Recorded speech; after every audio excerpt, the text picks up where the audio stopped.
Hey, that's the wrong thing. There we go. Good morning, good afternoon, good evening, whatever time it might be where you are out there. Greetings, my excellent friend. There we go. How's it going? Today is April 1st, 2020. My name is Jeff Fritz, and we're going to write a little bit of code today. How's it going, chat room? Hello, hello. What mischief? Asks Svava. We're done with Minimal March, and we're back. We're going to be doing things back in Visual Studio. We're going to be using a little bit of Azure today, working with cognitive services, because this is AI April, huh? Yeah, we're going to do some machine learning, some artificial intelligence types of work all month long here, try and spruce up, try and add new features, fix up some things that we have set up here around the channel, add a little machine learning into the mix and see what we can do to make things just a little bit cooler here on the channel. Let me see. EM Griff, good afternoon to you. Death Knight, AI April, and alcohol. I don't know if I'd go all the way to alcohol. We're not gonna be drinking on stream, but you're certainly welcome to. But we tried that once. Unhip Coder, good to see you. Blazer, Mr. Magoo, good afternoon to you. And our Blazor components that we're working on, they're still out there. Folks are still contributing to this. Look at this. We're already going to public read-only live share. We will get that lit up here, absolutely.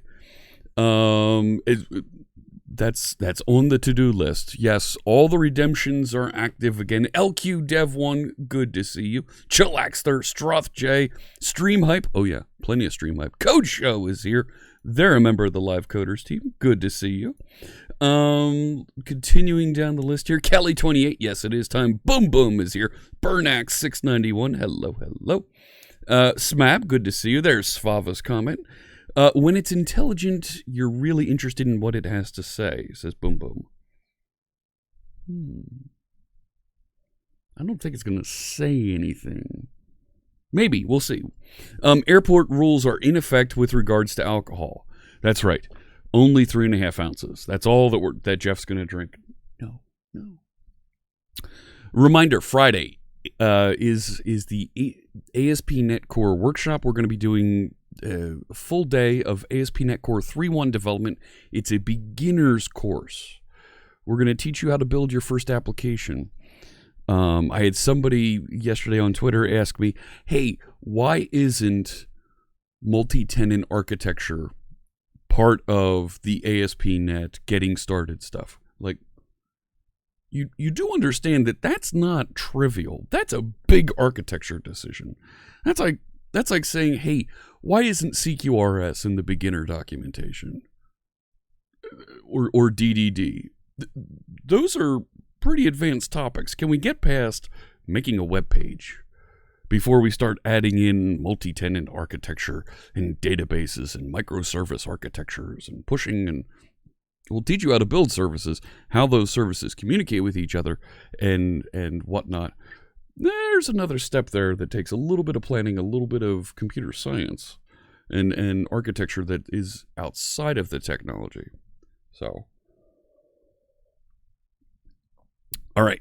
Let me see here. What I want to do, there goes that stupid focus on the camera again. Even though I turn off autofocus, it turns on every day. Why isn't rocket science an entry-level physics class? Right? Anyways, so this is AI April. We're gonna have some fun tinkering, learning a bit about all these different features. There's a whole slew of cognitive services that are available on Azure, including the sentiment analysis that we do right here. So maybe we'll take a look and see about optimizing that a little bit, adding some new features to it. But you also see questions that pop up in chat. Whenever you ask a question and it ends with a question mark, the Fritz bot, the bot that we have in here, takes a look at that, compares it against the Q&A document that we have out on GitHub to see if it can find an appropriate answer for it. And if it can, it'll output that answer in chat room with the idea of we're writing a better FAQ than an FAQ. So when someone says, when someone asks the question, hey, what keyboard do you have? we can answer it appropriately instead of redirecting them to a keyboard command. These types of simple FAQ types of questions, let's let the machine figure out and answer that. And that's something that we built about a year ago, but we haven't tuned it. We haven't done anything to improve it.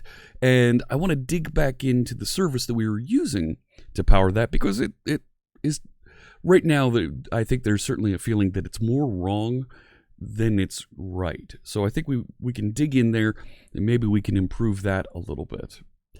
Unhip Coder asks the very important question, what is the Fritzbot? See, it doesn't even know how to answer that. So the Fritzbot is a bot that we wrote here on stream, written completely with .NET Core, with ASP.NET Core, that puts up things like you saw the channel points redemption, puts that up there when there's a redemption. It handles the sentiment analysis here. It does the list of GitHub contributors up here. And then it answers questions in chat. So, you're trying to get it to answer. Well, so maybe that's something that we wire up. So, I'm going to turn on the public live share. I forgot to do the sticker giveaway yesterday because and we're closing in on a second sticker giveaway. So let's do this. Set an alarm. Be beyond my abilities at the moment. Okay, fine. Set an alarm for 11 a.m. to give away stickers. Your giveaway stickers alarm is set for 11 a.m. Fantastic. Let's make sure we come back to that. Okay. Does the Fritzbot know how many hats a bot wears? And see, there's kind of. It's not a month of Azure coding stocks. We're not going to be doing just Azure. We're going to do ML.NET in here as well. We're going to look at some other machine learning topics around some of the things we've built and some of the other things, not just Azure. I'm wearing the Azure hat today because we are going to be using an Azure service. And really, I don't want to focus on Azure, only because we know how successful I am with Azure. It's not a good thing. So let me get some music playing here in the background. This is music to code by from our friend Mr. Carl Franklin, scientifically designed, engineered to get you in the flow, get you in the groove so that whatever task it is you're working on, you can focus on and get stuff done. Check this out at mtcb.pwop.com. You can execute the music command in the chat room and get your link today. This is Cyan from Music to Code By. Hey, Kate's good to see you. Goran, how? No, I'm not doing hat giveaways. These hats, the custom hats that I've had made, I've done one. It wasn't a giveaway, but I did a stream where we had donations for St. Jude, Children's Research Hospital. And for a donation of $100, I would make a custom hat. These are custom made. I'm the only one that makes these, and send it out to someone if they made an appropriate donation. This month, we're in a new quarter. This quarter, I thought it would be appropriate if all of our cheers, all of our subs went to, and I need to figure out exactly how the folks at StreamAid did it. So StreamAid was this past weekend. That was right here live on Twitch. There's where it was. StreamAid.twitch.tv. And they donated to the COVID-19 Solidarity Response Fund for the World Health Organization, powered by United Nations. So literally, they gave money to help fight COVID-19. I think this is very timely, very appropriate. I need to figure out how to donate into there so that we can get the Microsoft match. But I'm going to wire up so that we make our donations through so they get to the World Health Organization. So all of our cheers, all of our subscriptions that we had for the first quarter, they all went to code.org, and we're going to try and support the World Health Organization here in this quarter. In May, we'll see about doing a St. Jude Play Live day or two. But for all of our cheers, all of our subs, I will be donating all of those. All of the cheers, all of our subs to World Health Organization. All right. So I'll change up the logo below and provide more information. I have to do just a little more research. Microsoft is doing a couple things to help encourage donations to various organizations. Just resubscribe. There's one. Months. Let's get it started, then smile. Absolutely. 3 months is going to put you into a red subscriber hat. Congratulations on that. And yeah, we're going to try and help the World Health Organization with that. So that's where I was going. You were thinking it is Microsoft stuff. Yeah. Slava with the cheer. Yeah, we're gonna help out the World Health Organization all quarter long. I know I try to keep these to technical types of organizations, but I think this is very appropriate to help out the World Health Organization this quarter. Something that could benefit all of us. So, D-Trouble. Oh, D-Trouble. Are you kidding? I don't either. I really don't like YAML. The YAML diatribes here have been strong. Very strong.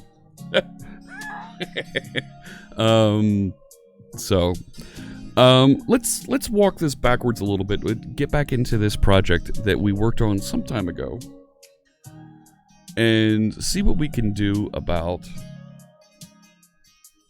doing the question and answers that the bot handles using Azure Cognitive Services. Now I'm going to turn on the read-only live share here as requested, and we'll take a look at the Q&A maker here.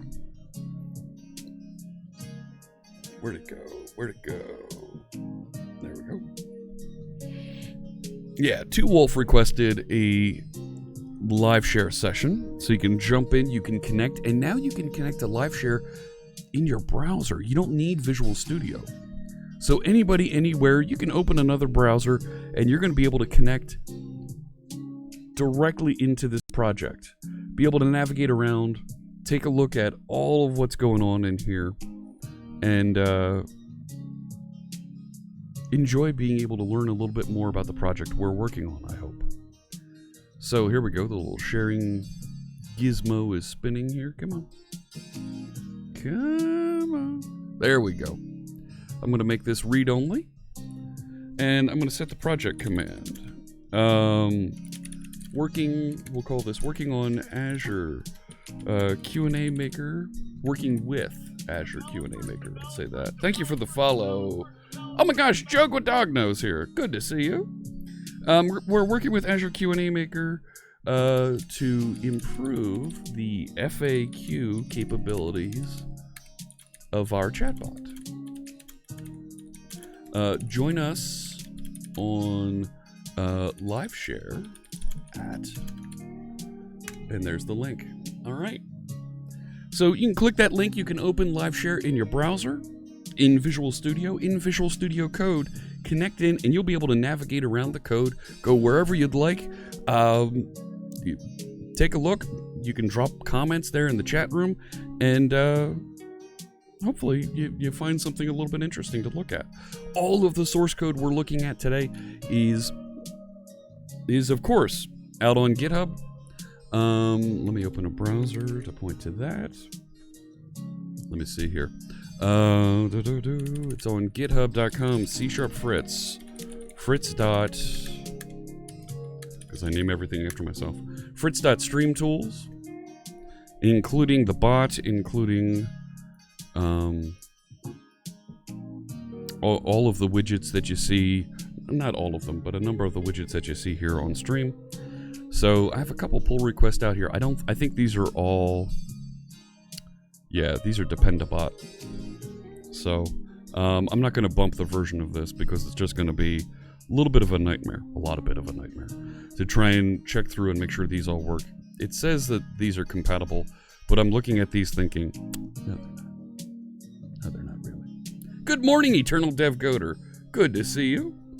So, live share is open. We've got this over here.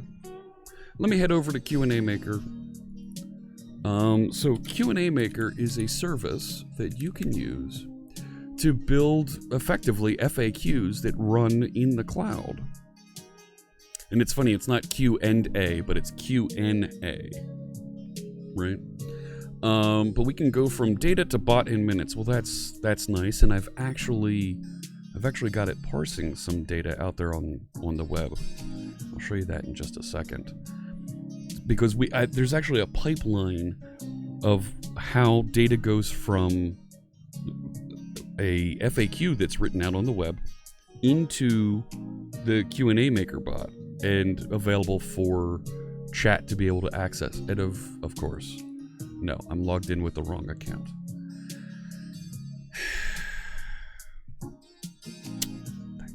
Thanks so much.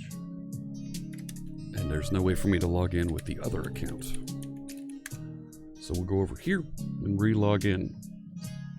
So, alright. Let me log in with the appropriate account here. Yes, that's the wrong password.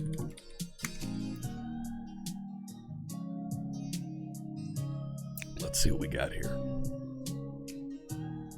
And I should have my one knowledge base appear here. So I have one knowledge base that we've built that is based on an FAQ. There it is. Fritzbot Q&A, right? Last published. We tried publishing this a week or so ago. 2 weeks ago. So, something cool about Q&A is you can ask questions to Siri and Alexa and they can search it for answers. Really? Don't you have to connect it so it knows where exactly to query? I think that's a thing. So here's the questions that it has loaded from my data source. Right? And where can I watch this workshop? And there's a link out to this. What's the machine that I'm using? When do I stream? And see, that's not even accurate anymore. Where can I watch the C# workshop? And there's a link out to that. Where can I watch the architecture workshop? What tool displays my keystroke? And it should report Karnak. And I have a bot knowledge base, right? What does this? So this knowledge base is loaded from GitHub. There are some tools to connect that to the bot. Oh, cool. Thank you for the follow. That sure looks like a bot account. BX93TN. Hello. The FAQ online for this is actually sitting out here at let's see, I put it at C# Fritz Fritz.livestream. There we go. And there's a wiki. And on the wiki, frequently asked questions. I need to update some of these. I haven't touched these in a while. So things like, well, what editor does Jeff use? What Visual Studio edition does Jeff use? Right? So I can update some of these, make them a little bit better. So, hey, Flav. And I can also tune and enhance these questions. I can give alternate capabilities over to alternate questions for Q&A Maker to learn and associate, right? These alternative phrasing here. So we can give it similar questions that it'll know the appropriate answer to. Does Jeff ask himself questions? Yes, I talk to myself every now and again. Exactly, Caparino. I need to update it to 2019. Now, I do have an Azure function and a webhook that's supposed to try to reload the Q&A here so that hopefully the bot picks up and starts using the new things in here, the new questions as they're getting published. So let's see what state this is. Let's see what state this is in right now. By going back, there was a question here about what editor does Jeff use and I have it linked to the Visual Studio, right? And this is also using a little bit of Markdown, and I feel like the Markdown should be scrubbed a little bit, you know? Because when that gets written,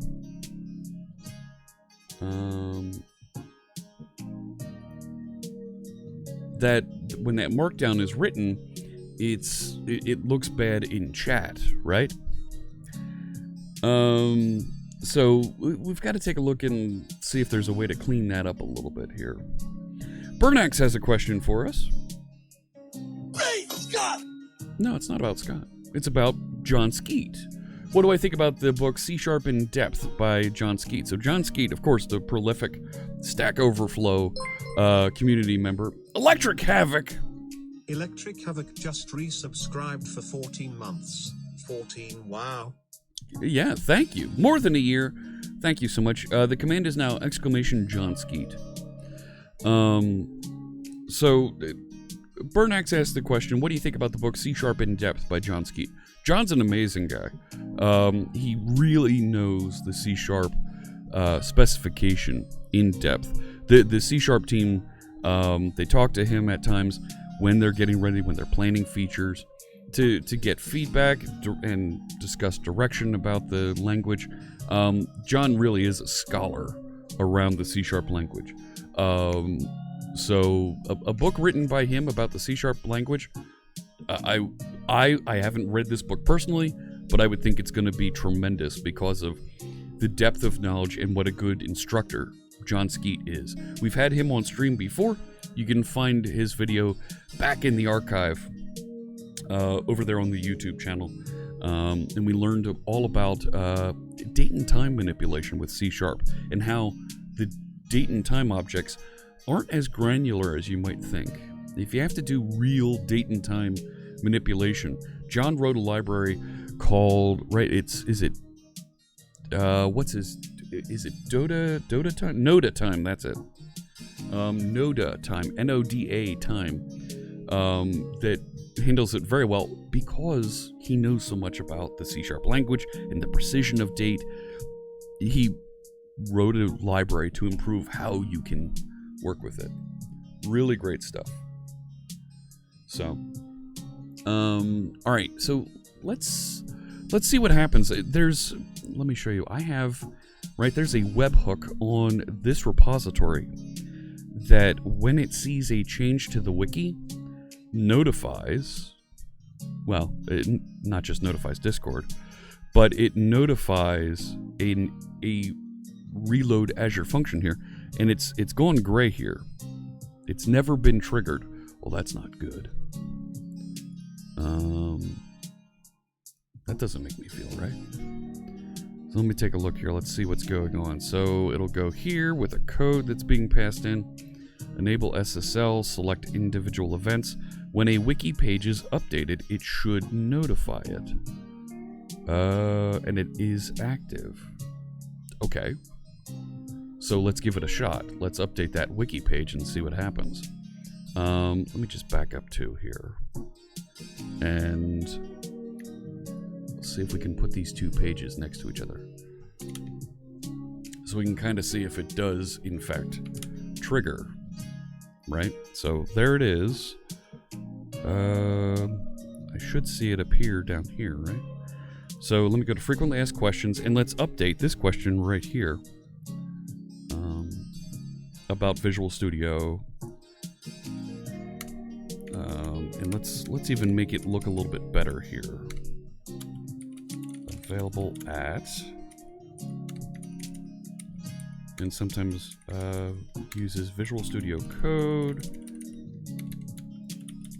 from, so you get a link to it as well.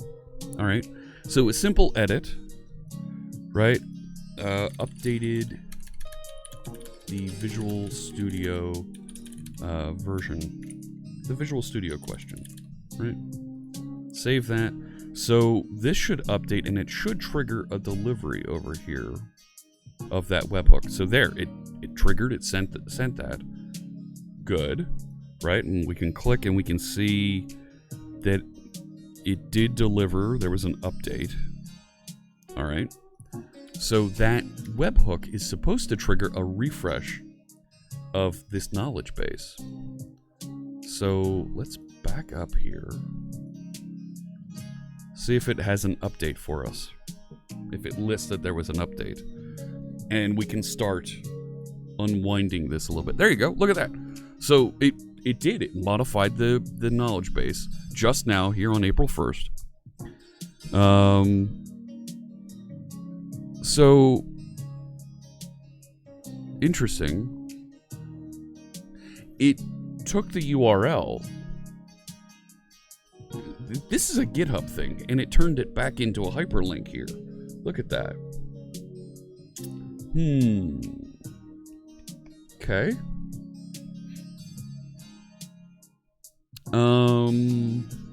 So we may have to do some filtering before we send stuff over here so that it comes through as just text. It's not terrible. But did you see there's a little problem there? Right, let's see if we can back up just a smidge here. That's the URL. Enable multi-turn extraction from... I'm not sure what that means. I don't think we have what's multi-turn? Use follow-up prompts to... No, I don't want that. Files that it loads from, export the knowledge base, import the knowledge base, share the knowledge base, deployment details. Okay. What I want to do is I want to force a publish when this is... After it's been updated, right? We saw it get updated.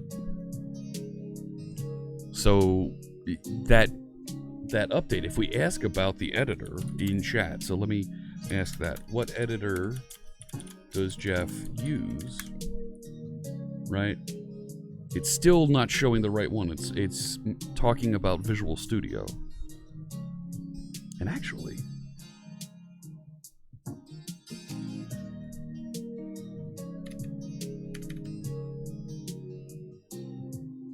that's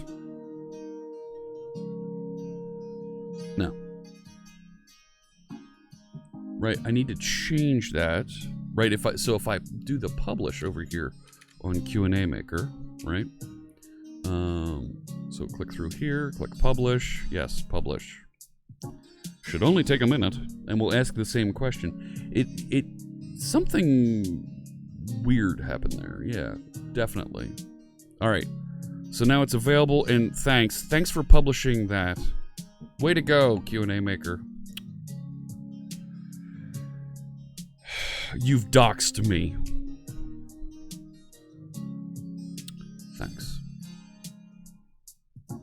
So I'll ask the same question, and it should come back. There we go. So now it's really screwed up. Right? Because it's trying to put carriage returns in there, and the bot doesn't know how to handle that. So we got a couple things we need to address here. It doesn't publish, right? When we update the knowledge base, we need to publish the knowledge base when we're done. We, oh, Jean Valjean, we have... I set that project earlier.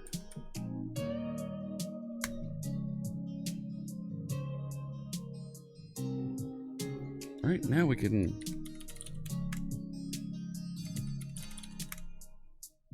Why isn't it taking my project command?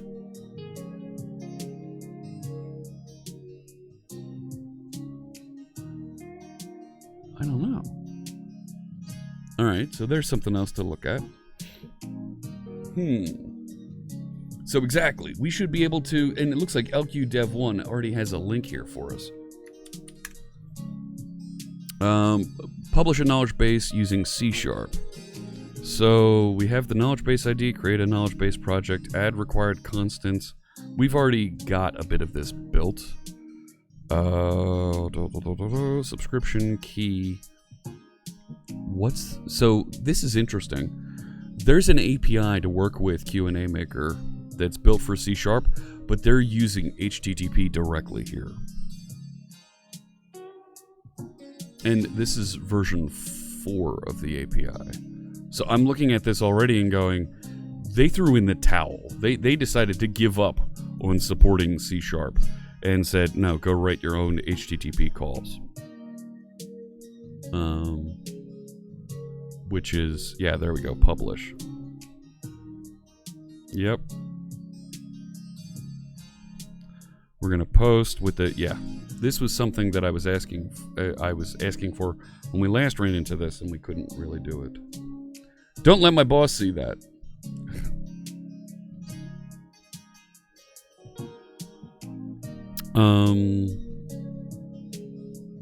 And there is no feedback. Create a support ticket. Yeah, let's do this. Let's provide some feedback here. Don't show API keys. Nope.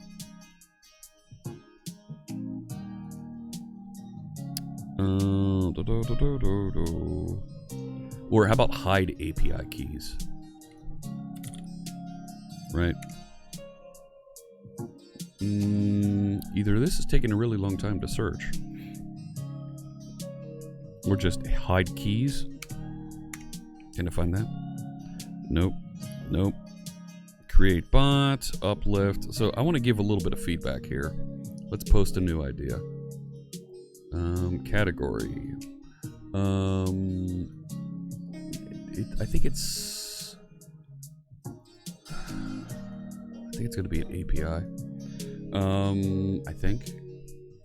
On the Q&A Maker website, please don't show API keys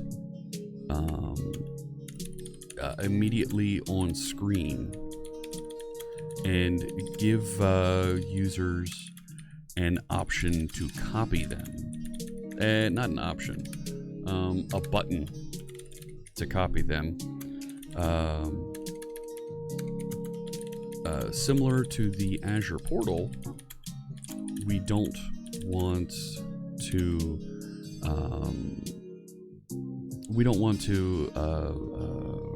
inadvertently dox ourselves when using the tool, when using the website. There we go. Post that. What do you mean that's not a valid email address? Of course it's a valid email address. Sign in to use. See, now I'm going to have to do... Now I'm going to do two-factor authentication to sign in. Yes, two-factor authentication. Everybody loves it, but nobody does it. And boom goes the dynamite. Post the idea. That's... Hang on. Don't show API access keys directly in the user interface. There we go. That's a security thing that all of these services should support, and this one doesn't. And we've already doxed ourselves once here. Thanks so much. Yeah, go ahead. Make a clip already. Go ahead. You do that. Go ahead. Be my guest. Right? See? Why is that visible? And not only that, here's a good one. I'd like to be able to rotate my key now that I've shown it to everybody. Service settings. Reset. Reset. Copy. And now I'm gonna have to go back over here and change that key. And now the bot in chat is broken. Now it's gonna throw errors every time it tries to connect for that. So I'm gonna go over here and reset that key. Haha, you can't see me. Because I have that written into my secrets over here. This is, where is it? Manage user secrets. Let me show you how you manage user secrets. No.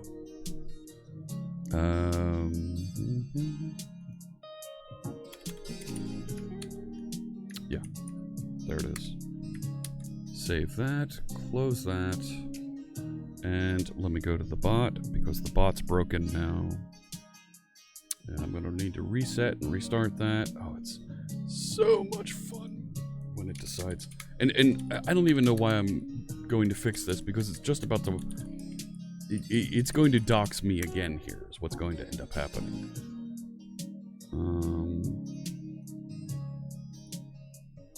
Yeah, you know what? I'm not even gonna fix it because I'm gonna have to reset this key at least 2 more times. So the Q&A in chat, it's not gonna work. I just reset the key. Yeah, boom. I'm getting unauthorized errors coming back now. See right here? Because right, there's the question from Unhip Coder, and it's not authorized. And the Q&A maker is going to dox me at least 2 more times in working here. So I'm not even going to reset it for the production bot, just because it's going to keep doxing. Hey, Art, good to see you. It's going to keep showing the key. Unless I use the backup key. Yeah, you know what? I'll use the backup key. So there are 2 keys out here, right? Primary and secondary. And it does appropriately mark them as passwords. I reset both of these. I'm going to copy and use the secondary one because that one shouldn't be shown on the user interface here. Let me put that one into my user secrets and I'll restart the bot with that one because it's going to show the primary one.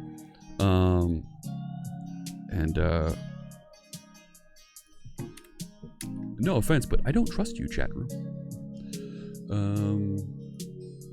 People copy these things and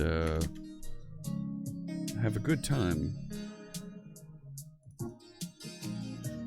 using them, fully loading them up with everything they need here. So I have a token. There it is. It's not the knowledge base ID. There it is, the subscription key. Boom. Saved. And I'm going to restart the bot. Okay, and this.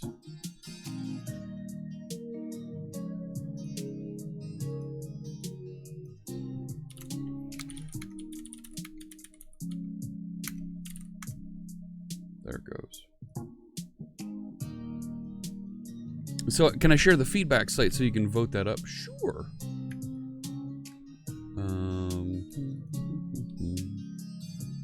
So, here it is. Don't show the API access keys directly in the user interface. There you go. So, you stole my ID a few times. Are you going to hold that against you, Death Knight? Yes. Yes, I am. So, alright. So, I'm now using the secondary key, and you're going to see that pop up.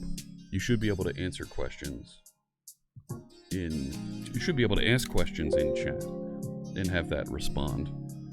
Let me head back over here. All right. So we have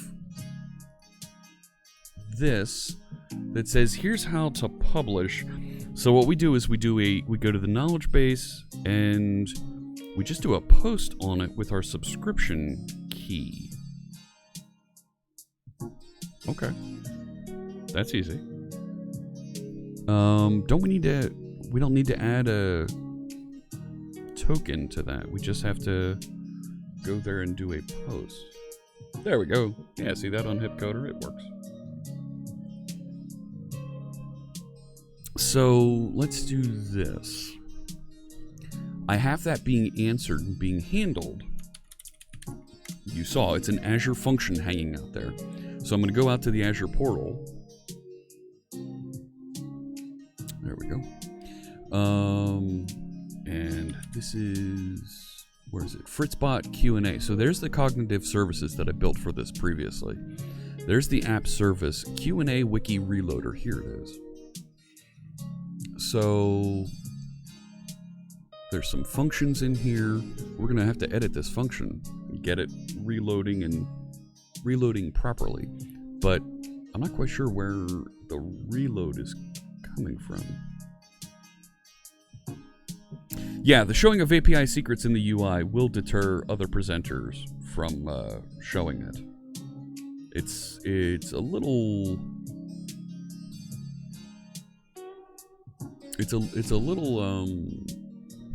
makes it difficult for folks that are trying to do something educational about this. So here we have the reload. Let me see if this is coming out of a DLL. I'm going to need to find where this is coming from. No, good. So this is a CSX file. This is being written. This is code embedded directly here on Azure, so that we can. Is that font big enough? I feel like that font isn't big enough. I think that's a little bit better.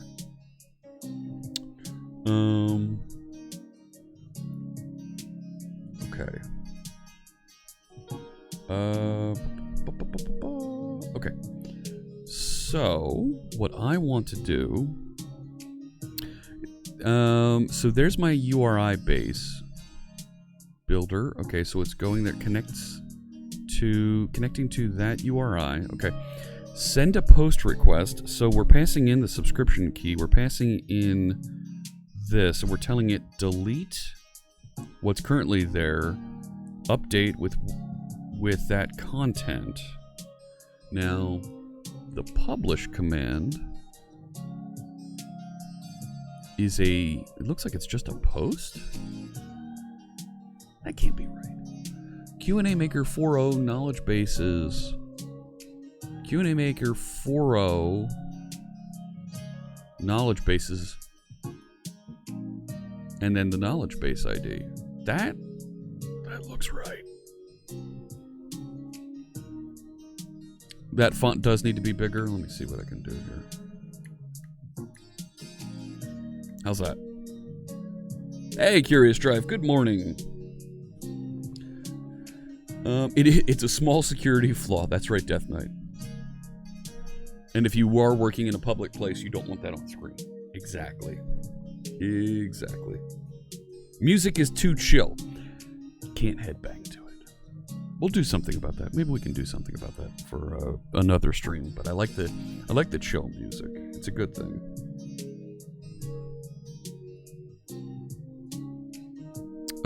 Let's see here. So it's doing so this does a post, but doesn't have anything in the request body.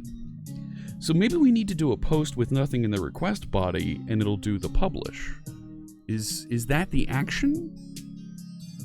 URI parameters, and it looks like you don't push anything in the body. Oh, you're trying to stir the pot, Death Knight? I see what you got there. I see what's going on. Inconceivable! Trying to mess with me. So, let's clean this up.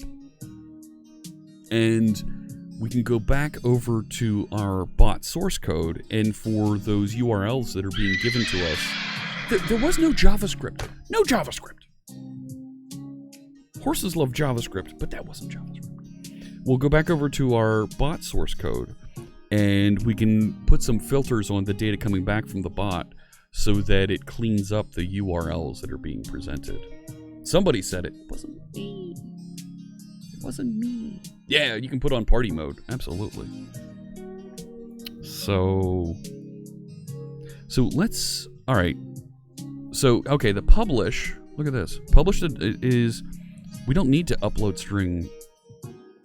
Oh, wait. Client upload string task. So we don't have any body to this. Yeah. That should work. Looking at that. That should work. That should totally work. So if I go back over to Q&A Maker, last publish is 10:33. Right now, by my clock, it's 10:49. So if I run this, right? Here we go. Look. Response from Q&A Maker not started. Okay. So here's the problem. We can't publish right away because it hasn't started the analysis.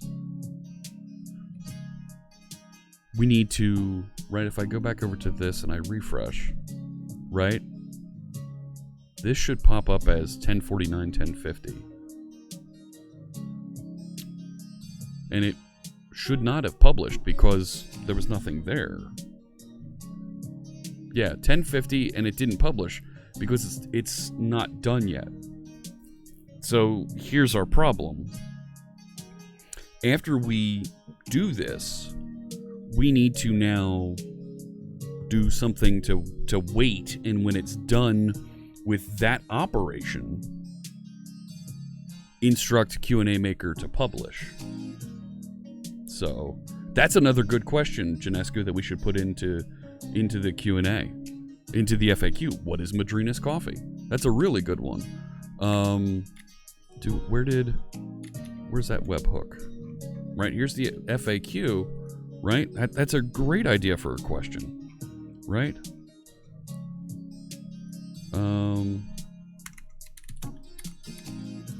What is Madrina's coffee? Right, and we'll write an answer there appropriate to what Madrina's is.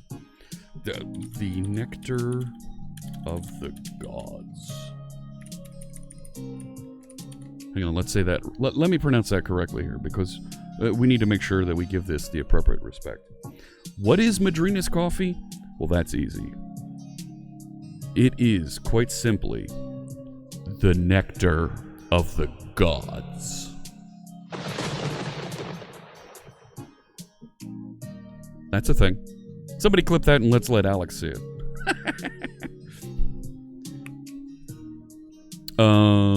Okay. So we'll put something, we'll put an appropriate answer in there. Thank you so much, Defender1914. Welcome in. You got some serious Madrinas coming on Thursday? That's awesome, Bald Bearded Builder. Oh, very cool. So let me see. Let me go back over here. So we get a response when we upload this initial string that tells us what the operation ID is. Hugo! The Hugodal just resubscribed for 16 months. 16 months? Time for some driving lessons. Oh my gosh. Welcome in, Hugo. So good to see you. Just a quick drop in. I understand everybody's got a little bit different time going on right now. It's so good to see you, my friend. Thank you for stopping by. 16 months is tremendous, and we're going to make a donation to support the World Health Organization. All quarter long, we're going to support those folks in their battle against COVID-19. Two Wolf dropped a message out here. That'd be very nice if they did. I'm no pressure, but I think that's a tremendous offer. If they were to send me a hat to wear on stream, I'd wear that on a semi-regular basis for sure.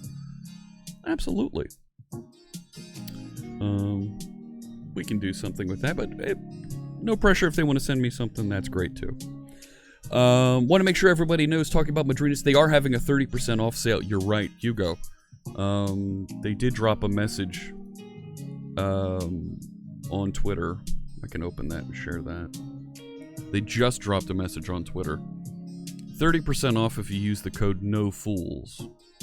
And that's very cool to see. Everybody likes getting stuff delivered to your house. Why not order some coffee, get that delivered? Very cool. And of course, if you're in the United States, that's going to be a heck of a lot cheaper than if you're overseas. They do have some other factories and places warehouses that'll ship overseas, but just keep your eye on it. Oh, Gareth, thank you so much for the comment on that feedback item for cognitive services. All right, let me reset everything here so I'm keeping an eye on things. Keeping an eye on all the things. All right. It's only... Oh, it's also 30% with my code as well? No. I didn't know that. So, okay, we've got now an order of operations thing that needs to happen here. So when we acquire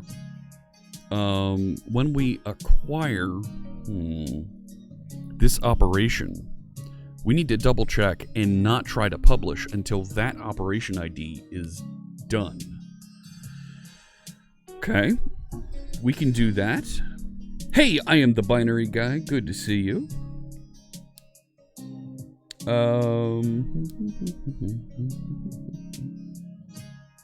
You ordered some vanilla cappuccino yesterday? Nice. You know, let's just jump right into that. Switch over to the vanilla cap. So, think about this. I need to capture that ID and pass that over maybe to another function that waits a few seconds and just retries and triggers it again and again. Have a good one, Hugo. Reconnected to a VPN. Oh, I'm sorry. Matthew D. Groves is here. Good morning. They're another member of the Live Coders team. Always good to see you. Working on Couchbase, right? Couchbase. CouchDB over on their channel sometimes. So, no! Couchbase. Not CouchDB. I got it wrong. Okay.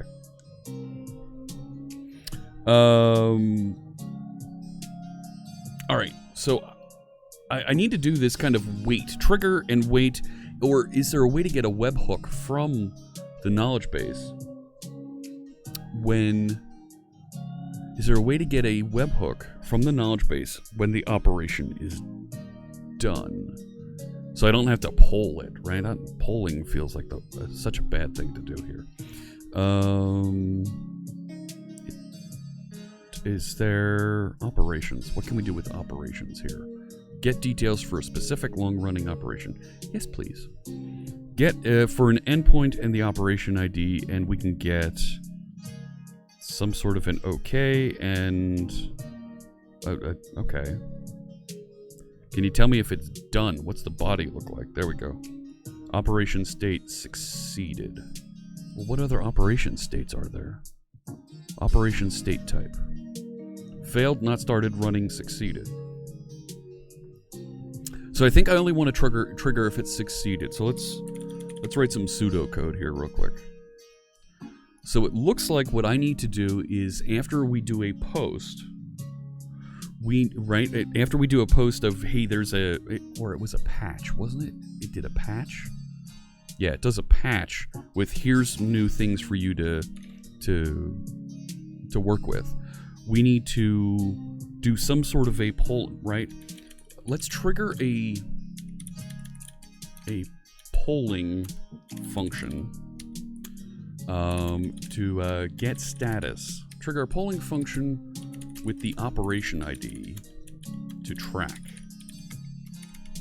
Once it reports a succeeded status, right? Publish, right? Publish the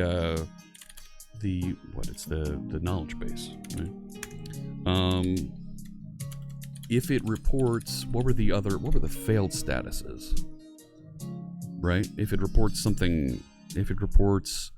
failed, stop polling.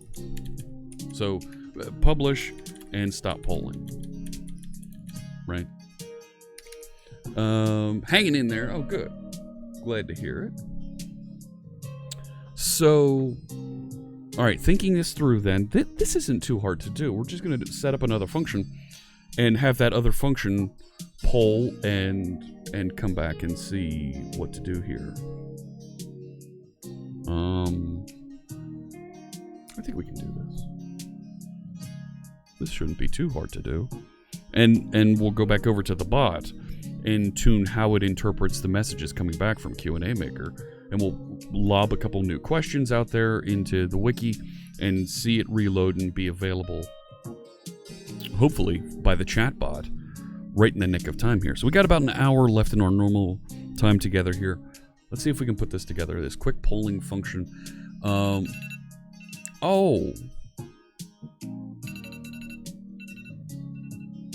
Now I'm going to remember it. We've crossed a multiple of 100, and I keep forgetting to give away stickers before we start writing any code here, I want to give away a sticker pack. Every time we cross a multiple of 100. Yeah, we're going to do something like durable functions here, I think. Function chaining, yeah, that's exactly... And it's not clear to me exactly what a durable function is here. Right? Doesn't quite make sense to me, but we'll figure this out. Let's give away some stickers. I have a couple of them here. We're going to fire up Lash Tools here. I will send stickers anywhere in the world, and I do have a bunch of stuff that I have to ship. Backpack, hats, some other stickers. I've got a bunch of live code. Look, already in there. Look at this. We're gonna send out some Fritz sticker packs. Look at that exclamation point here. We'll put your name in the box, and you'll have a chance to randomly receive some stickers. I give away almost 8 stickers. Other folks here on Twitch will give away 1 sticker in one of these. No, I give you an envelope that has about anywhere between 5 and 8 stickers, depending on how many I have. I've got things like the rainbow bearded Octocat. Yeah, that's right, rainbow beard on an Octocat, the GitHub Octocat. We've got, right, rainbow bearded Clippy. Everybody gets one of those. What's the last one I have over here? Oh yeah, and I've got the bot with shades on it. I love, this is the one on the, I have it on the back of my phone. There you go, there he is. So, exclamation point here. Look at that, Smab's already a winner. Wow, you won something last time.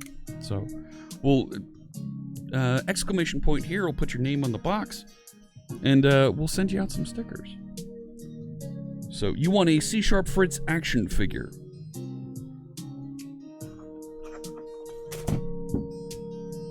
Oh, crap. I already have one. Torbjorn from... Maybe you can see it better over here if I go to this camera. Let's go to the other camera. Go to that camera. There you go. Torbjorn! He's a Funko Pop and looks just like me. Kind of. No, he doesn't. This one does. It's Doctor Strange, and it looks exactly like me. So, exclamation point here, put your name in the box, and you'll get a chance to win some stickers. Send them out. No, not exclamation point there. Oh, I tell you. If you had a figure, it would be an in-action figure. I see what's going on there. So, I'm going to give it 30 seconds more, and we will roll for this. Here we go. Thank you for the follow. Midnight, is that Midnight Saint Suki? Welcome in.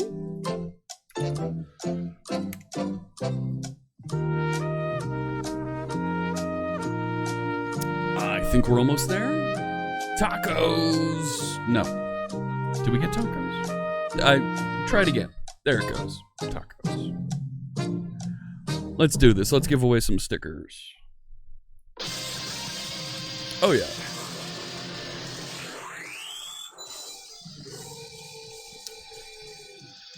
Round and round it goes.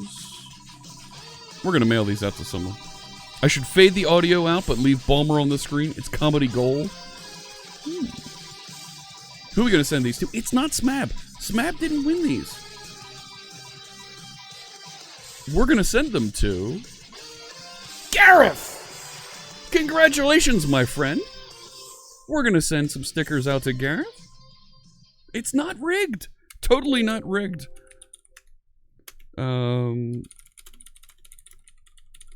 There we go.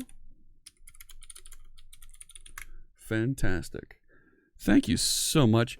And yeah, did the raffle finish for Madrinas? There was a raffle. It's just below me here on Twitch.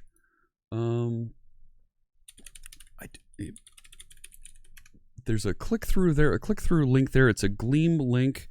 You fill that out, and they could be sending you Here it is. And I need to remove the code link. I think there's just a little bit of time left here. Yep, it's going to be chosen a little bit later today. 13 hours left. So get your name in here, click that link, fill this out, and you'll have a chance to win some free coffee from Madrinas. So, oh, I use Firefox all the time. Renegade VI. Oh yeah, I am always in Firefox. Every now and again, I'll test with Edge. I use Edge with the Chromium extensions, the Chromium renderer, and it works fantastic.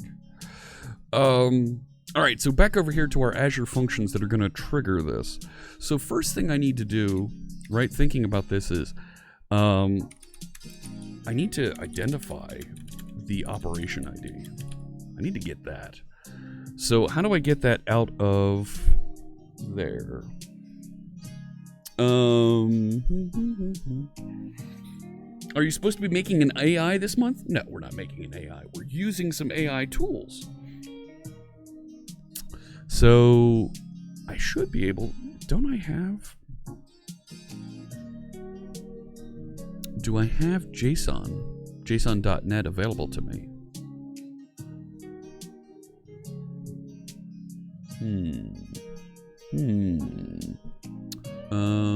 Let's see. Azure Functions, CSX, parse JSON. See if there's a sample out there that we can... That's not right. That's not where I wanted to go. I don't want to look at my options. I want to... Oh, now I've done it. I've clicked too many things. Thank you. Azure... No. How do I parse JSON in Azure Expression? I need to do this. Thank you all. We need to include a require for that. And using on Newtonsoft JSON. We'll put that in here somewhere. Like that. And yeah, JSON convert, deserialize object. I don't want to deserialize object like that. I'd like to just... Oh, maybe I can do something with it? I don't know. System.Text.Json. That's... Well, I did... Okay. Some very good points. Some good comments here. I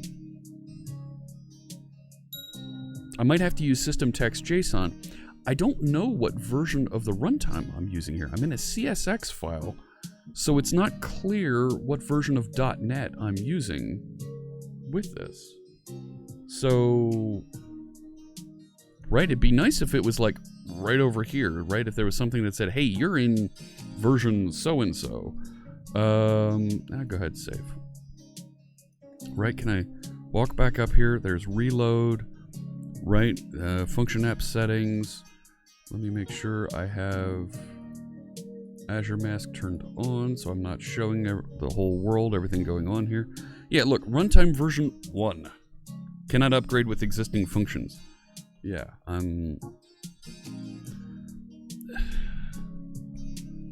Why not? Why not can you give me a link here that says, here's some directions of how to upgrade.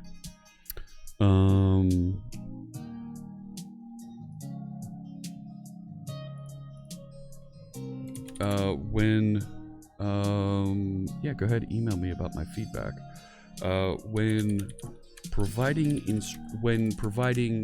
a warning like cannot upgrade with existing functions, please provide a link. DNI stream! Stream rated my stream with 3 viewers. Oh my goodness. Thank you so much for the raid. Welcome in, raiders. My name is Jeff Fritz. We're using Azure Cognitive Services, Azure Functions, to enhance the Q&A features, the FAQ features that our chatbot has, so it can better provide answers when folks ask questions about what's going on stream. What were you doing over there on your stream, DNI? D-Knee. Oh, okay. Okay. D-Knee, how's it going?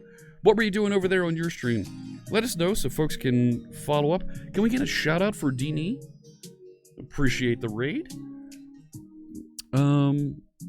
provide a link to some documentation to help us migrate, to help us upgrade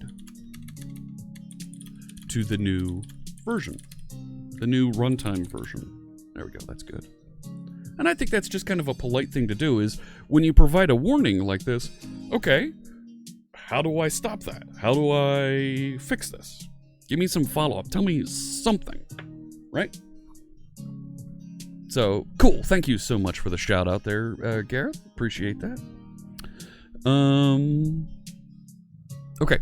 So, I don't know what version I'm in, so I think I'm in .NET Framework. Not terrible, but that's where I am.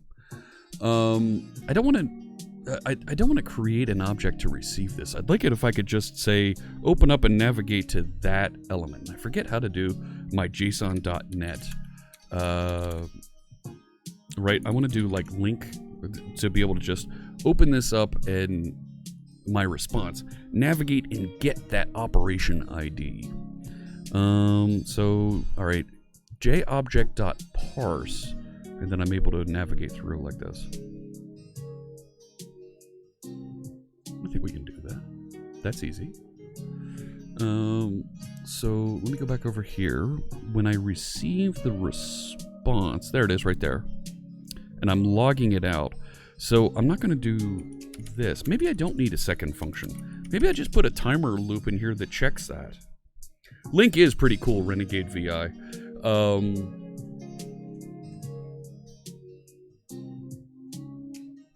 Oh, you meant the bot said DNI. Yeah, it should be DNI. Okay, I did say it right.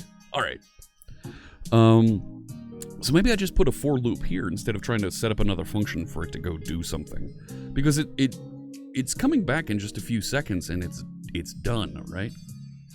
So putting some sort of a suspend in there, a wait, can be a thing there. You're right. Linq is very cool. That's a good tip. Just in case you're looking for this, you need to be wary of performance sometimes when you're using Linq. While Linq can help you as a developer go through and analyze and bring out data, sometimes the way that you're looping over things with Linq or you're interacting can actually create a little bit of a performance issue. Just be aware of how it's doing it. A for loop might end up being a little bit better processing. So when Renegade VI was learning C# basics, Linq was one thing that stood out the most. I kind of agree with you. When for C#1, C#2, before we got to Linq and how accessible it was with generics in .NET 3.5, .NET Framework 3.5, it felt like there was a lot of work you had to do to work with collections. But Linq with generic collections in .NET for C# developers is tremendous. Such a time saver. It really makes it easy to write code quickly. Pat, I am going to cue your question there. Thank you for asking the question. I'm going to cue that up here. I'm clicking the button and it's not popping into my on deck list here on featured chat. Let me refresh. Maybe, there we go. Oh, no, it did pop in the box. Okay, good. All right, so I want to get that response string, and we were loading it into a JObject, right? This said to do JObject.parse. So let's call this response obj, and we'll say JObject.parse, and we're going to parse that response string that comes back from Q&A Maker. So I can reach in and say, if we look at nuts, I'm not going to be able to. Will we see it in the log down here?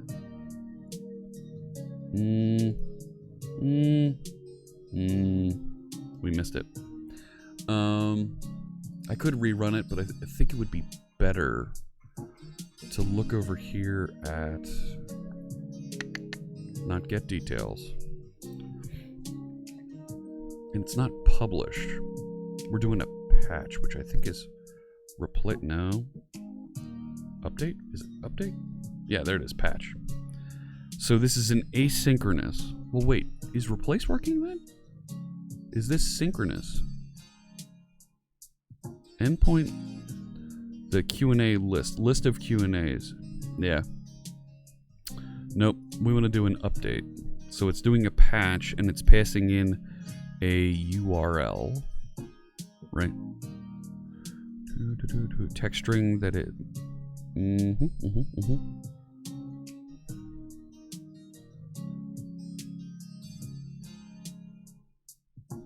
We're not passing an add. We're passing an update, which is a name and it has the URL. Okay, that is what we're passing. All right. So operation ID is what we're receiving back. Where'd the responses go? Here we go. 200 accepted, right? So we'll get an operation. I feel like I want to see what this looks like because I feel like it's not quite there. Save. I should have clicked save and run. Right. I'd like to see it, please. Okay. JObject doesn't exist in the current context. Womp womp. I thought we added Newtonsoft.Json. So where is JObject? No. Newtonsoft.Json. No.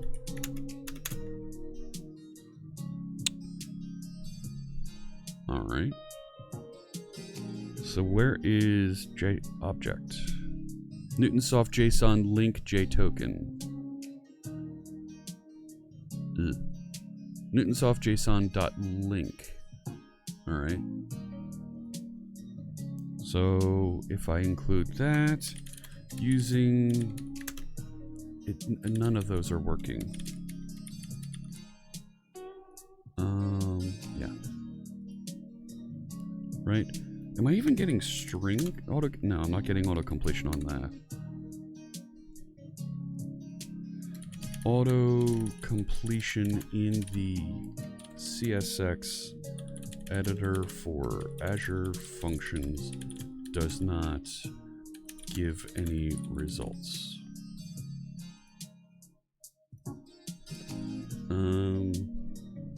Okay. So now I should be able to say JObject. I'd like to be able to type, please. What was that?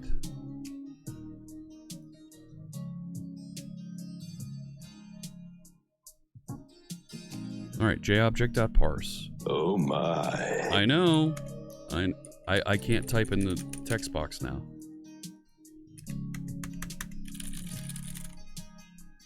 Okay, now this is... Can't type.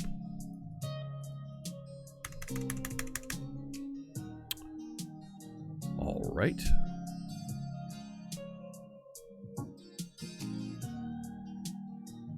DNI Stream says, if I turn on affiliate, would you be eligible for live coders? DNI Stream is a brand. It's a personal brand. That's okay. We're looking at corporate brands, or what we don't want folks to have. So you're not going to see the Microsoft stream or the Amazon stream or the Google stream as part of live coders. Those you won't see. Oh, is there a new management experience? Oh, maybe that works. So, okay, neat. Click through here. Yes, code test. I'd love to do that. Okay. Can I type here? Yes. Oh, now it's working. Now we're getting it. I don't want to... Control S should save here.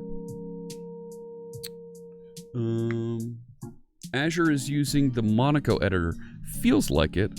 Why are you telling me about application insights?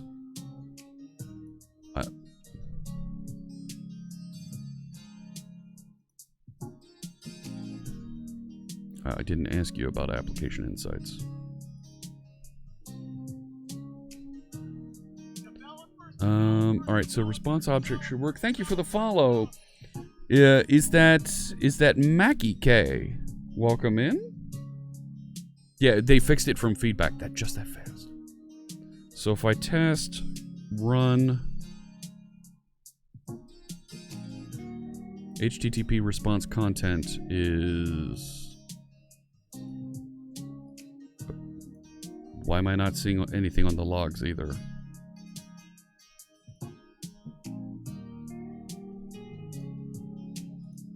Right, I'm saying log.info and I'm not getting anything.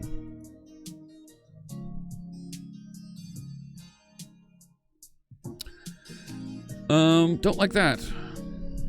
I'd like to be able to, if you're going to give me, here's the logs, and you're going to show me an advertisement, my log.info that I actually want to see should show, and not just an advertisement in the logs. And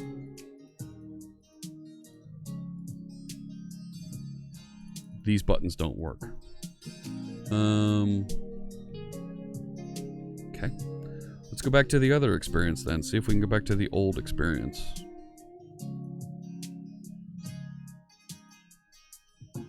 No, I don't want to. Because I can't see any of my diagnostics.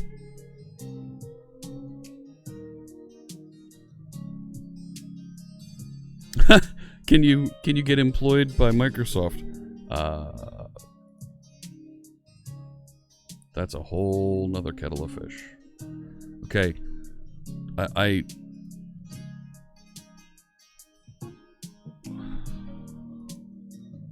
Okay.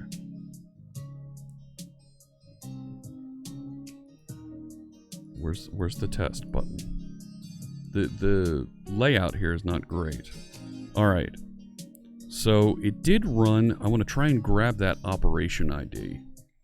So is operation ID, right? If I read this correctly, let me go back one here.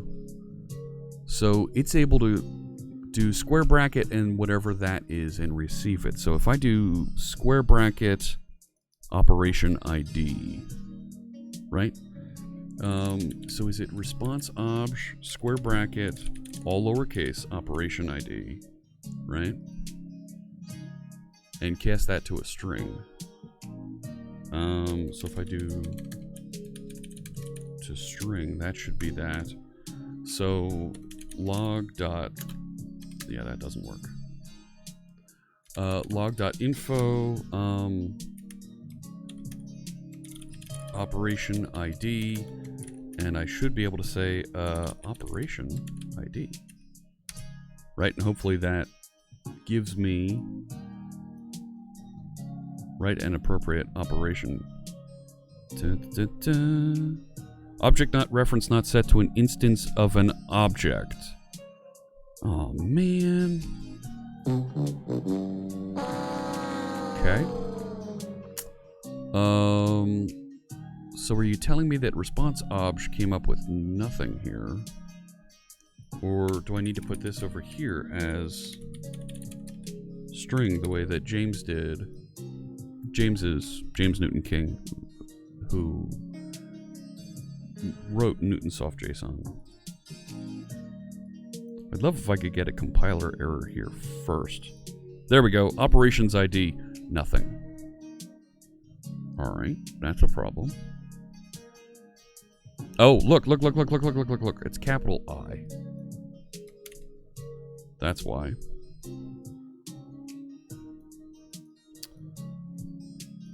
Right, run that, and there we go. Now it has the operation ID. Okay, good. How did I implement the blur functionality? So the blur functionality comes in. That's a plugin that was built by our friend, our live coder teammate, Brian Clark, called AZ Mask. So very useful tool. Everybody who teaches about Azure uses this. Funny enough, I've mentioned about the marketing and branding wonks at Microsoft who are right. Don't call things logos. There are no logos. That type of thing. This was originally called Azure Mask. Branding wise, they said no, you can't name it that. So he had to rename it to AZ Mask because it offended on their branding. So it had to. They literally pulled it from all the stores, all the browser stores. You couldn't get it for Chrome. You couldn't get it for Firefox because it was named Azure Mask. Okay. So we renamed it, republished it, and everybody's okay that it's called AZ Mask. That's confusing and very helpful to the customers, isn't it? Lawyers decide the funniest things. Yeah, very nice for discoverability, Gooseman. Very nice. All right, so I have the operation ID. Now I want to do that for loop to try and figure out, is it done? Let's get information about it. And if it is done, we're going to go through and hit this publish method. So I want to get details. My gosh. I want to... How do I get details on an operation? Get details. Here we go. So I'm going to go to the same place. Q&A Maker, v4 knowledge bases. So that's the same endpoint. And I'm doing Let's get details of a... Right, I want to get details of an operation. So Q&A Maker for operations, operation ID. Yeah, thank you, LQ Dev. You're right. It should be a built-in option. You're right, Simon. For Edge, it would be nice if that was built into the browser. Hey, you're working with Azure Portal. Let me light up some other browser features for you because you're working with Azure.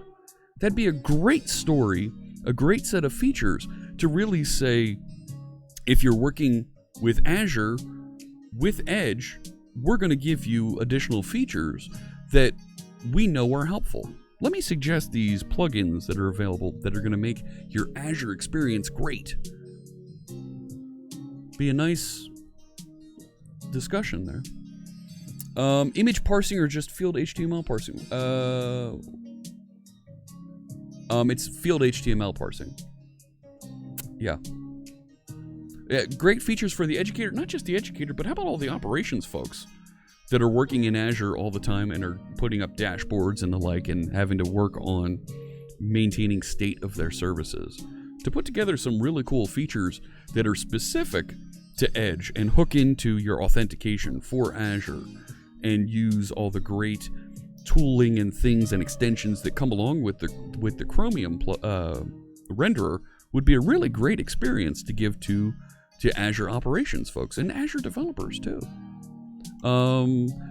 Friends, you can take that idea and run with it. That's a Jeff Fritz original.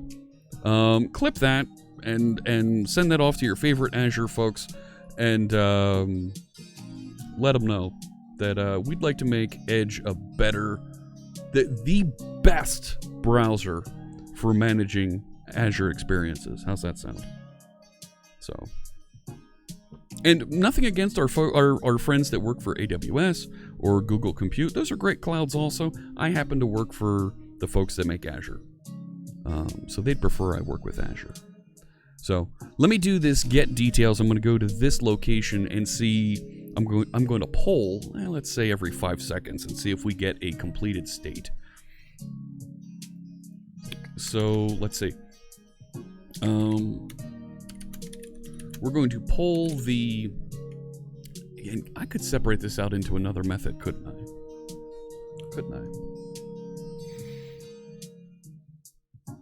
It wouldn't be too bad to do, would it? Right, I've got the run method here that it's going to call. Right, if I set up down here, can I do this? Internal async task of type bool. Right, I just want to turn it true or false. Did it succeed or did it fail? Let's call this monitor Q&A operation. Right, something like that. And we'll take an operation ID. right? And if we're just going to write a loop here to do this, and I can, look at that, I can do the alt up and down in here. Nice. So can we do this? Await.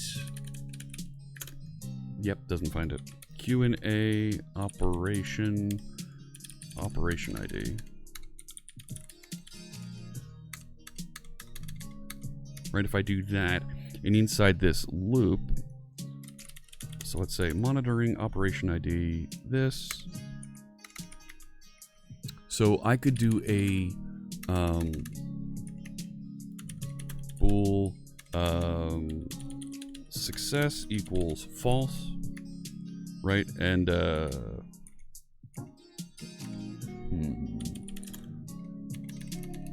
let's do var completed. Yeah. No. I could do that get details. What does get details return? What's the response look like? Documentation is very nice here, but yeah. Well, okay, so let's grab operation state, right? Let's call it that. Let's call this operation state equals, and we'll make that just empty string. So what we'll do is a simple while loop. While operation state does not equal, right, it was succeeded, right? Was that? Yeah. Operation state type is succeeded or failed is the other one. Or operation state does not equal. So while it does not equal succeeded, and it does not equal failed, not or. Right? So if it does not equal succeeded, true, and it does not equal failed, true, it's going to continue. Okay, but when it does equal succeeded, it'll stop. Yeah, okay. So what I can do down here is I can say await task.sleep.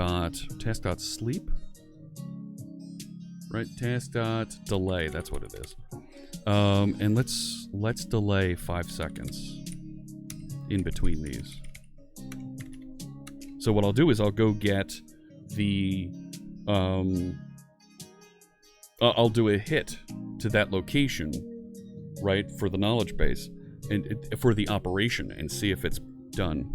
Phonox asks a good question here. Let me put this up. And I'm going to come back to Pat's question in just a bit here. What is CSX? Is that C# with an extension? CSX is a way to put C# content, C#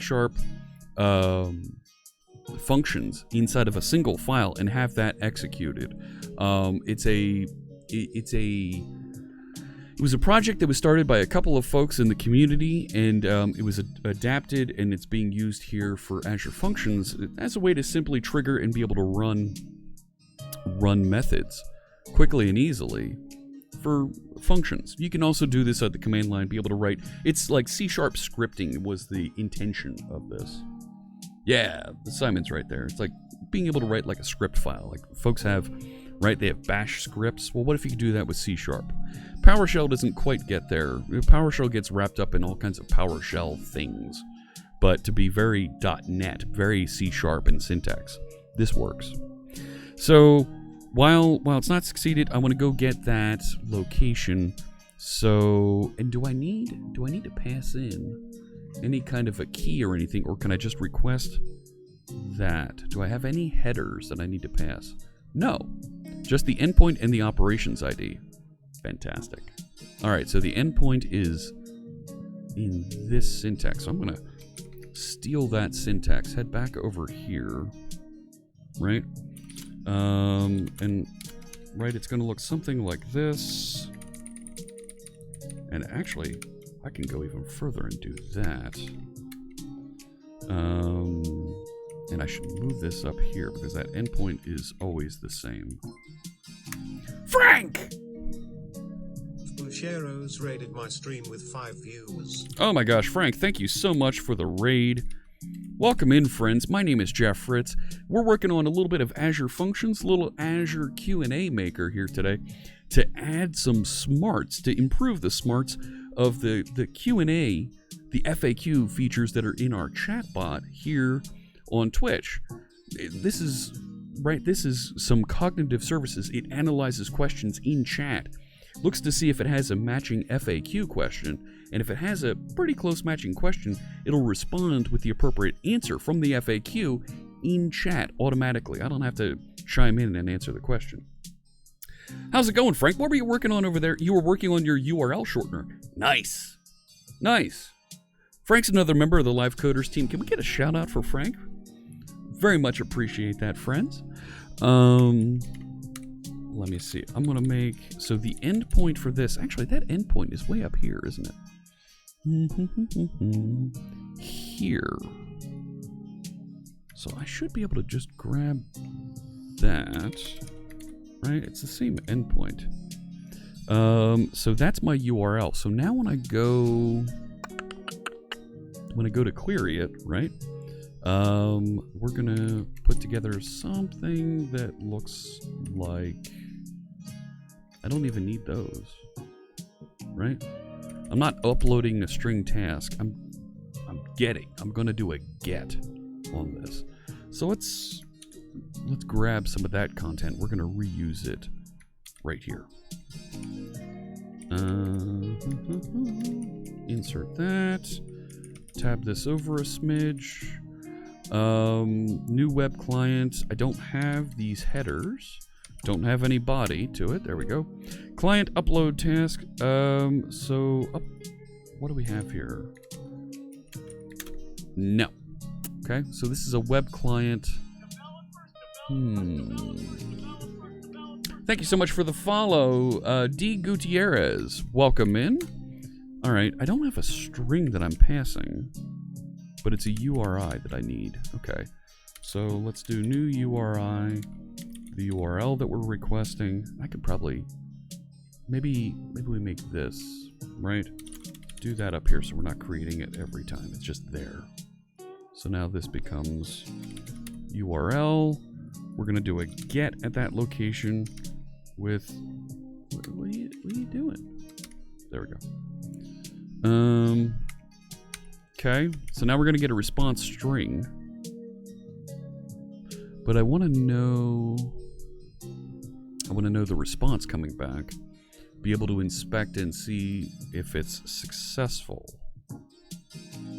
There, I want to get the operation state out of this. So I'm going to do the same trick with the J object that I did before, right? So if we do this, right? But we're going to copy it down here. Make everything all lined up so it's easy for my eyes to see what's working, what isn't working, what lines up quite right here. Instead of operation ID equals this, I'm going to drop this and change it to operation state. And instead of this, I want to get, yeah, operation state. One more over. There we go.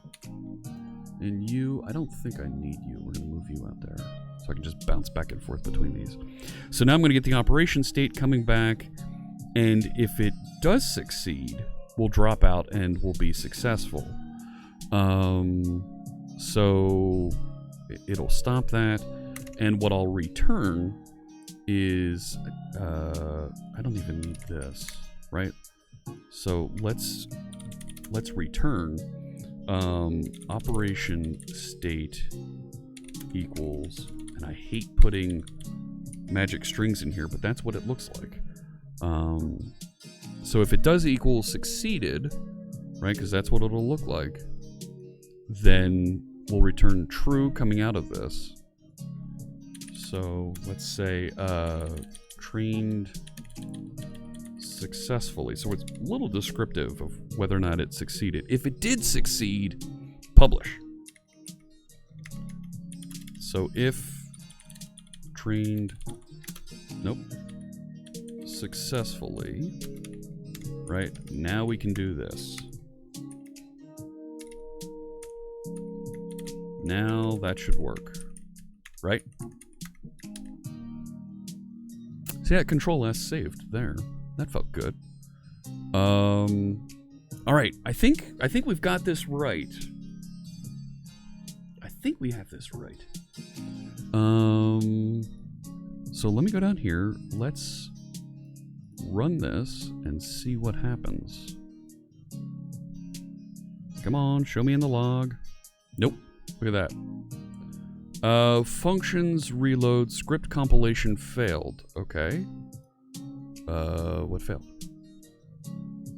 I'm willing to bet it doesn't like this monitor Q&A operation down here. Right. Let's clear this. Let's turn this into an internal method. Right? We can do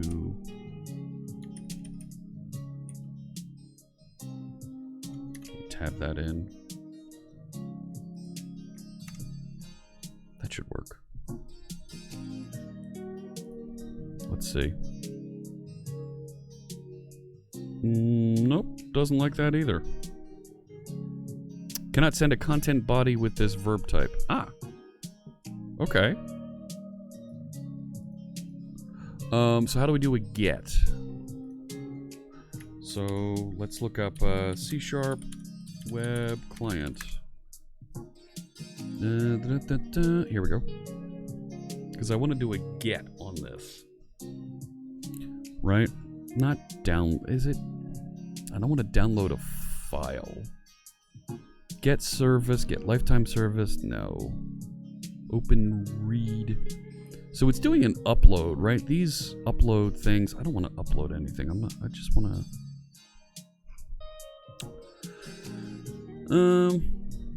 Download string. Downloads the requested resource as a string. The resource download is a specified string. Yeah, is it doing a get? So, alright, let's try that. Download string, which is not going to be an await. Right? Download string with that URL. I feel like that works. I feel like that works. Save that. Run. Let's see what we get over here. Give me a 200 here.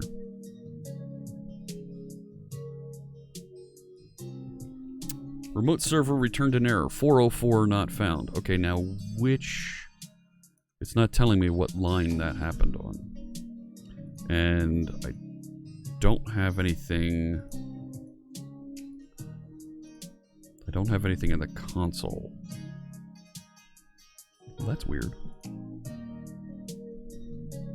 Reconnect. What's that do? Already connected. Well, then why are you giving me the option to reconnect?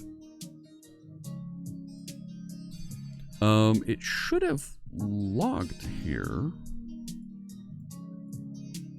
Right? No. The remote server returned a 404 not found. What? Log.info my way to success. Yeah. I think you're right.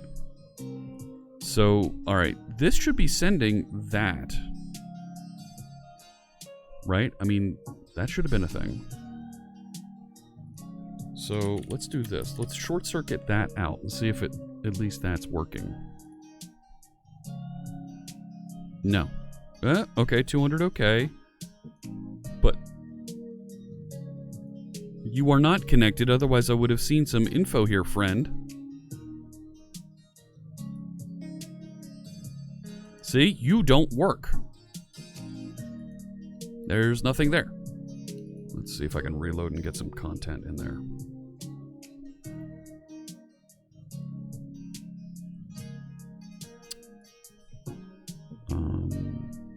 That's frustrating that the logs just decided to take a powder on us here, right? I am now connected to the log streaming service. Good, good. I'd like to see what you have to say for me. There we go. And that's okay. So now if I drop into here,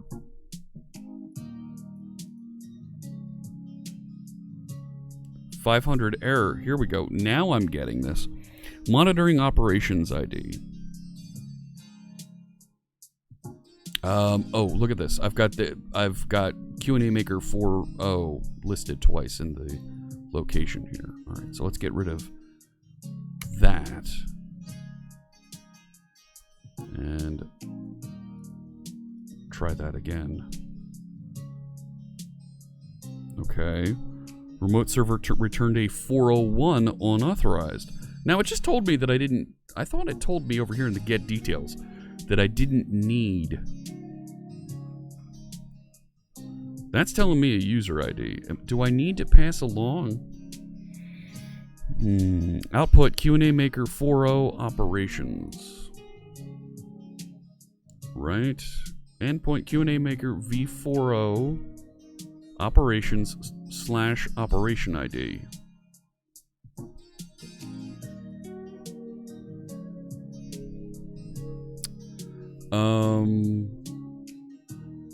I'm willing to bet. Yeah, there it is. We need the API key being passed in the header. We did. All right. So we'll just do that. Drop down here. Put it in right there. So we get right. Yeah. Try that one more time.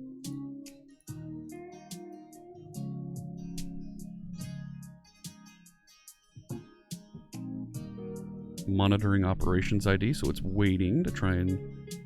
Be nice if I output something here that said, oh, unsuccessful. Right? Instead of just doing that straight task delay. You're right, please compile it with authorization. So now we're just kind of hanging here.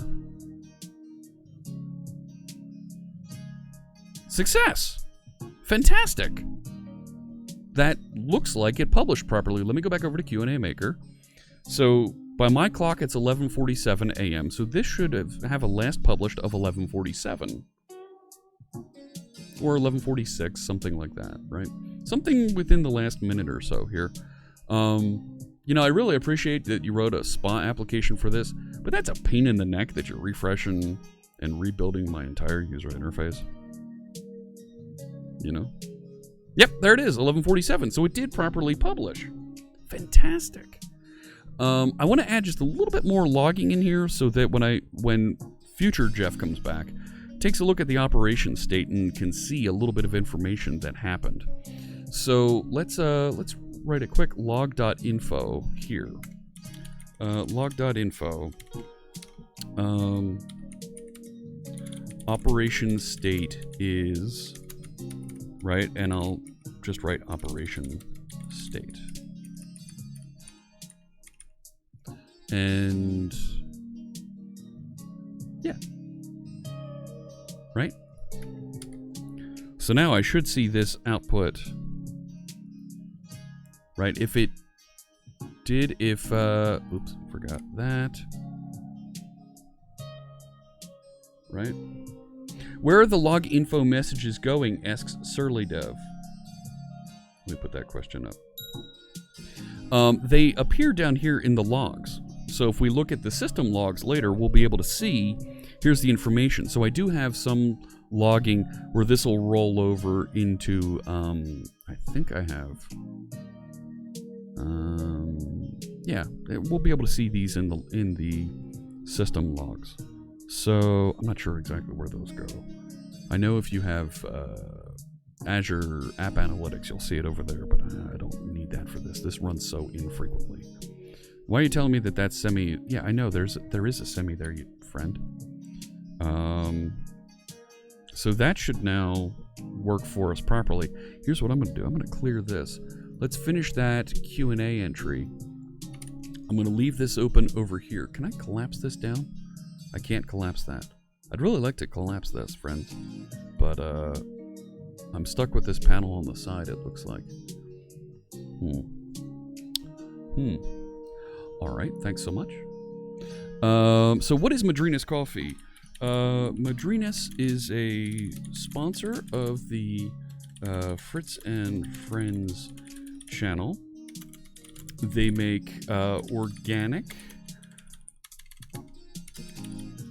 free trade coffee that you can get from,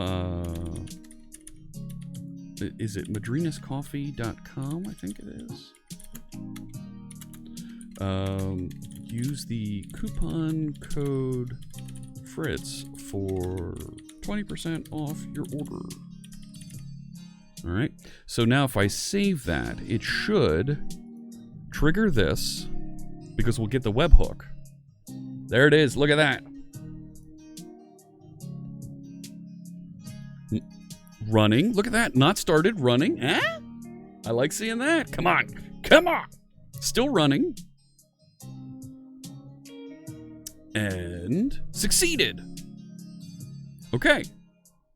So now it should publish, right? Response from publish action I expect to see in there.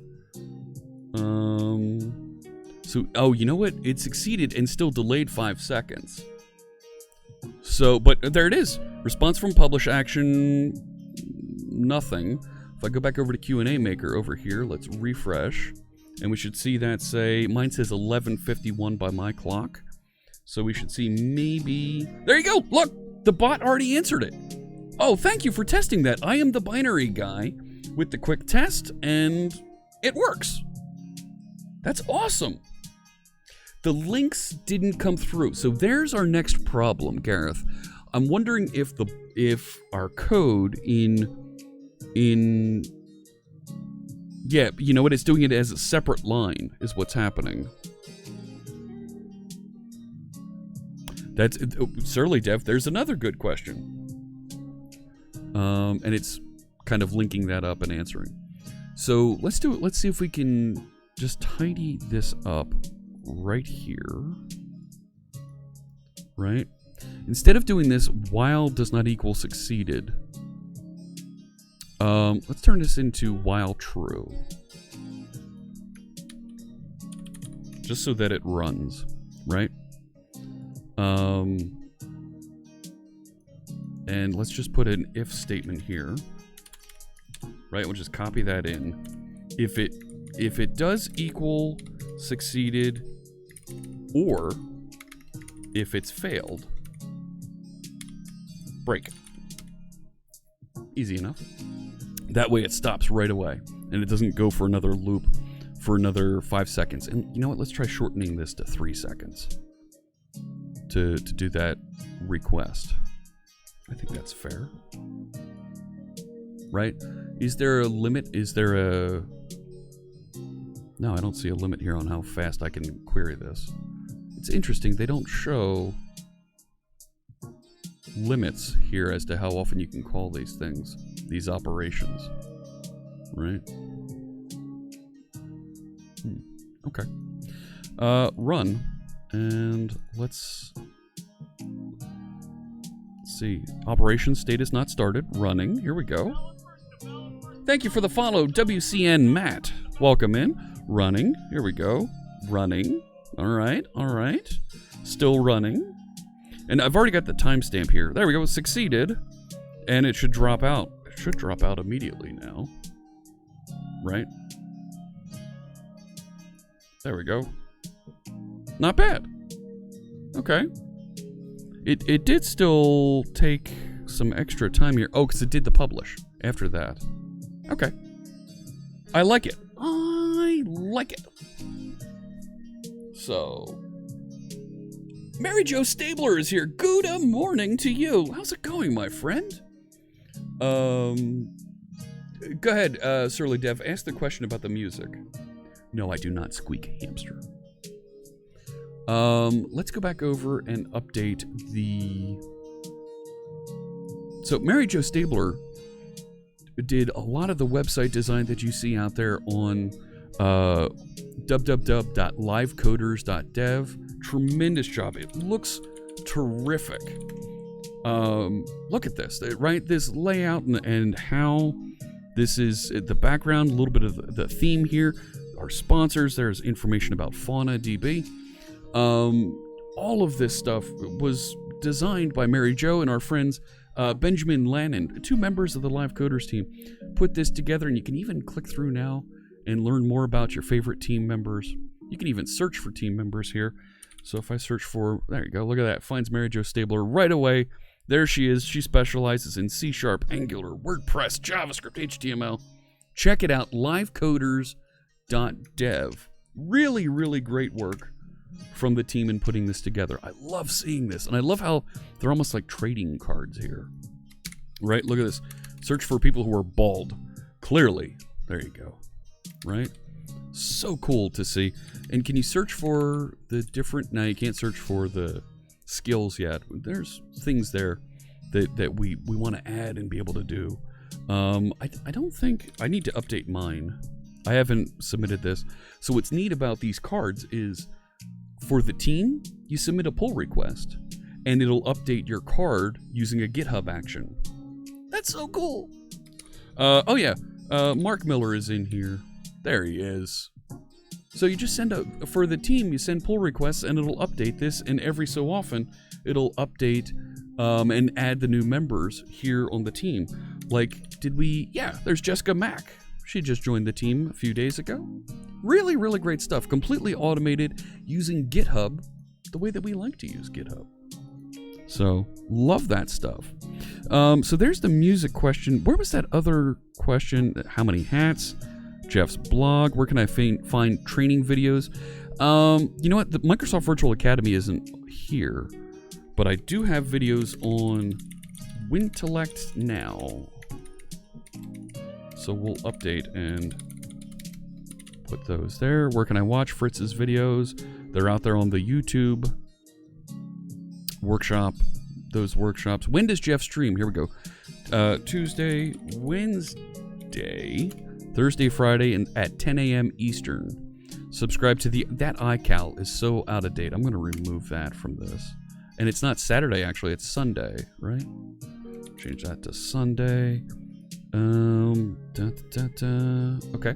So now if I update and save this, we'll get this running. There it goes. Oh man, that's great. That's great. And we have to clean up the URLs. That's not going to be too hard. I think that's something that I may have inadvertently put together and we'll get to here. There we go. Succeeded. Now it's going to publish. And what time is the Live Coders happening? So the Live Coders event starts. So check this out. If you go back to livecoders.dev, there is a banner across the top. Live Coders Conference coming April 9. There we go. April 9, 2020. And we're starting, here's the schedule down here, 6 a.m. Pacific time. So that's 9 a.m. Eastern, add 4. So that'll be 1300 UTC is when you'll see that happening there. There you go, an answer about Madrinas. Fantastic. Great stuff. So maybe we ask a question about the live coder. Put a live coders in here, right? Not new page, I clicked the wrong one, right? Come down here, right? Who are the live coders? The live coders is a Twitch stream team that Jeff founded and comprised of folks that write code and answer questions on about technology on Twitch, and answer questions about technology. I've already said on Twitch. You can learn more about them at Live Coders Dev. When is the Live Coders conference? Let's say the first Live Coders conference. So I'm trying to trick it up here by having two questions that are similar. The first Live Coders conference is April 9. 2020, starting at, let's say, 9 a.m. Eastern, 6 a.m. Pacific, 1300 UTC. You can learn more at, here we go, conf live coders dev. All right. Added information about the live coders. There we go. Save the page. This will restart. What's going to happen in the after party? I don't know. I got to talk to Lucky Number 7 about that. We've got some ideas there. The coupon code, it's dropping in that comment because of how it's being parsed, how it's being handled. Oh, and that iCal didn't load properly, did it? Let's see. There we go. So it published. So now let's ask, who are the live coders? Kevin Griffin! One Kev Griff just resubscribed for 9 months. Woohoo. Thank you so much for that, and we'll make a donation to, we're going to help out the World Health Organization. I need to find the right group that we're going to donate to, but we're going to help the World Health Organization so they can get some help, get a little bit of funding to fight COVID-19. Thank you so much. And it answered, when is the Live Coders Conference properly? Fantastic! Thank you so much for your help with that. I am the binary guy. And thank you for the sub, Kevin. That's going to put you in a green subscriber hat there in the chat room. Let me come back to Pat's question here. I think we have this pretty well wrapped up. Pat had a question for us about Blazor and a way of implementing. Sure, you can go to Discord and ask, but drop us a line. Let us know what your question is, Pat, and we're happy to answer it now. I think this is kind of epic, that we have an FAQ, we can add questions to it, and it retrains the bot appropriately. So next steps that we have to do, and this is what we're gonna wrap up and come back to. And I'm sorry, we had a redemption for that live share, and we didn't use Visual Studio at all. Surly Dev, that's a great question, and the answer is me. I am the cutest live coder. Which live coder has the best beard? See, it doesn't analyze and can tell you those things. Thank you for the follow, Vicky. Appreciate you joining. So let's wrap up. Let's bundle this up. It's right at time, and we'll get into a little bit of cleaning up how it analyzes, how the bot gets these answers next time. Thank you so much. I think we had a great time here today. We cleaned up and we learned a little bit more about how we can interact with Q&A Maker and how we can use Q&A Maker to analyze an FAQ and respond with appropriate responses when folks ask questions that are similar. We still have some work to do to try and make sure that those questions have alternate responses. When folks ask questions that are similar but slightly different, maybe we can tune those and give some alternate responses that make sense to also respond with the same answer. Not quite sure how we're going to make that denotion inside of our FAQ so that it's loaded and has those alternate trainings that we can give. But we'll research and we'll take a look at that tomorrow. This is AI April. This is just the start. We're going to do a lot of AI interactions, machine learning all month long. We're going to take a look. We're going to get into our image analyzer that's in the bot also.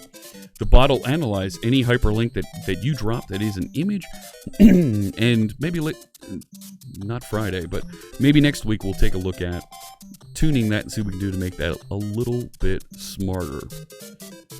Nikki for Valixay says, could I talk through the solution? How is it implemented? Q&A Maker is here. It analyzes analyzes any question that comes in.